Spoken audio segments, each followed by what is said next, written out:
आवा दे, टॉप पर रेवा दे। गुजरात टाइटंस भाई साहब, अगर पर्पल कैप और ऑरेंज कैप दोनों आपके सर पे रहेगी और दोनों आपके पास रहेगी तो फिर वो टॉप पे आप क्यों नहीं बैठेंगे?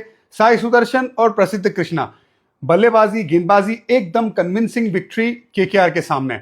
देखिए, पिच में ग्रिप था तो केकेआर तो कंप्लेन नहीं कर सकती भाई, पिच में कुछ नहीं था, बिल्कुल टर्न हो रहा था। हमने देखा राशिद के सामने, हमने देखा साई किशोर के सामने किस तरह से उनकी गेंद टर्न कर रही थी। लेकिन बहुत सारे पॉजिटिव गुजरात के लिए। सबसे पहले तो बल्लेबाजी में देखिए, तीनों बल्लेबाज जो है ना, टॉप 3 गुजरात टाइटंस के, ये 3 स्तंभ है गुजरात के, साई, शुभमन और जॉस बटलर। साई की कंसिस्टेंसी कमाल है।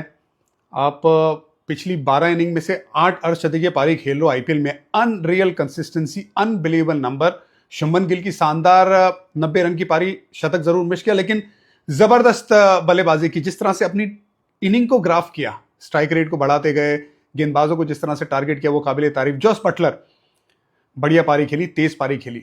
अब क्या है ना कि जॉस बटलर आते बल्लेबाजी में लगभग पावर प्ले में, लेकिन यहां पे आना पड़ा 13वीं ओवर में। अब 13वीं ओवर में अगर आप आते हो और उसके बाद आते ही आप चौके पे चौका लगाते हो, अच्छी शुरुआत करते हो, मतलब आपने अपने खेलने के अंदाज को सिचुएशन के मुताबिक बदला।